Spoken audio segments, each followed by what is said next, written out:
പല പ്രതിസന്ധികളിലൂടെയാണ് കടന്നുപോയത്.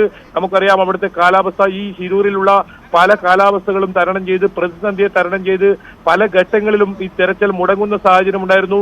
ഇപ്പോൾ തന്നെ ഏത് സമയത്തും ഈ ദൗത്യം മുടങ്ങുമെന്ന സാഹചര്യം ഉണ്ടായിട്ടും ഇന്ന് ആ വാർത്ത, ആ സന്തോഷകരമായ വാർത്ത, ഒരു പക്ഷേ സന്തോഷകരമെന്ന് പറയുന്നത് നമ്മൾ എന്ത് സംഭവിച്ചു എന്ന ഉത്തരത്തിലാണ്. ഒരു പക്ഷേ ഈ അർജുനെ കുറിച്ചോ അല്ലെങ്കിൽ അർജുന ലോറിയെ കുറിച്ചോ ഒരു വിവരമില്ലെങ്കിലുള്ള ആ കുടുംബത്തിന്റെ അവസ്ഥ ഏതായാലും അതിൽ നിന്നെല്ലാം മാറ്റം വന്നിരിക്കുന്നു. എന്തായാലും കൂടുതൽ പേർ ഈ ഗംഗാവലി പുഴയിലേക്ക് അരിയിലേക്ക് എത്തുന്നു.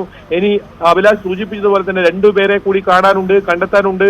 അത് ലോകേഷും ജഗന്നാഥുമാണ്. അവർക്കായുള്ള തിരച്ചിൽ കൂടി തുടരുമെന്നാണ് MLA വ്യക്തമാക്കിയിരിക്കുന്നത്. ഏതായാലും MLA ആ ദൗത്യം ഏറ്റെടുത്തത് പൂർണ്ണമായും സതീഷ് MLA ആയിരുന്നു.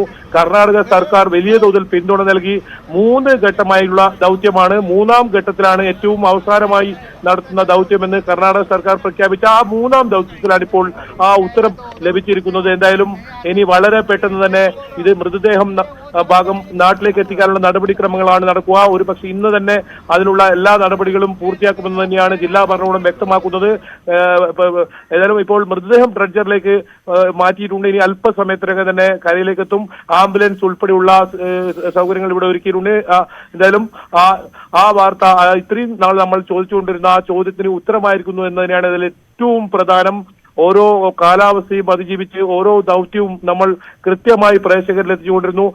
അഭിലാഷ് സൂചിപ്പിച്ചതുപോലെ തന്നെ വലിയ തോതിൽ സൈബർ അറ്റാക്ക് പോലും ആ കുടുംബത്തിന് ഇതിനിടയിൽ തന്നെ നേരിടേണ്ടി വന്നു. അതൊക്കെ മറികടന്നു അത്തരത്തിൽ വീണ്ടും ഈ തെരച്ചിലിന് പല വാതിലുകൾ മുട്ടി അതിലെല്ലാം ഒടുവിൽ ഫലം കണ്ടിരിക്കുന്നു എന്ന് വേണം പറയാൻ. അവർക്ക് ആ ഉത്തരം ലഭിച്ചു എന്നിരിക്കുന്നു വേണം പറയാൻ. ആ അർജുന്റെ ലോറിയും അർജുനും കണ്ടെത്തിയിരിക്കുന്നു എന്നാണ്. എന്തായാലും ലോറി പുറത്തേക്ക് എടുക്കുമെന്ന് അധികൃതർ പറഞ്ഞിട്ടുണ്ട്. അത് ഇന്ന് എടുക്കില്ല. ഏതായാലും ഈ മൃതദേഹവുമായി ബന്ധപ്പെട്ട് അത് പുറത്തെത്തിച്ച് നാട്ടിലേക്ക് എത്തിക്കാനുള്ള നടപടികൾ വളരെ വേഗത്തിലാക്കാനുള്ള തീരുമാനമാണ് ഇപ്പോൾ ഉള്ളത്.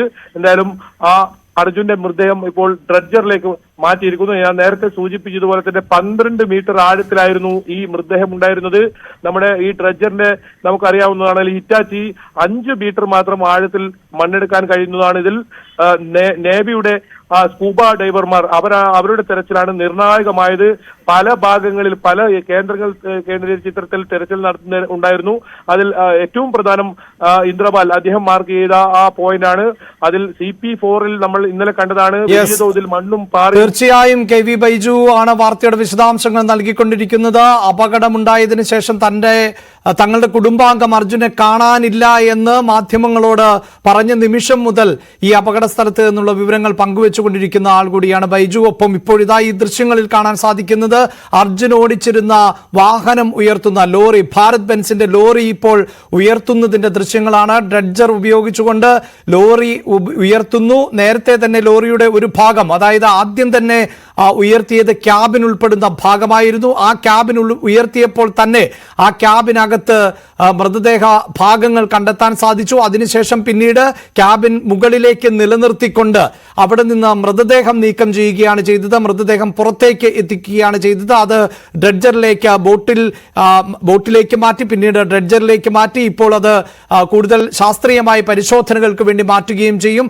അതിനുശേഷം ആണ് ഇപ്പോൾ ഈ ലോറി പൂർണ്ണമായും, അതായത് അപകടത്തിൽ തകർന്ന് പുഴയിലേക്ക്, ഗംഗാവലിയിലേക്ക് തകർന്നു വീണ ലോറി പൂർണ്ണമായും ഉയർത്തുവാനുള്ള ശ്രമം ആണ് ഇപ്പോൾ നടന്നുകൊണ്ടിരിക്കുന്നത്.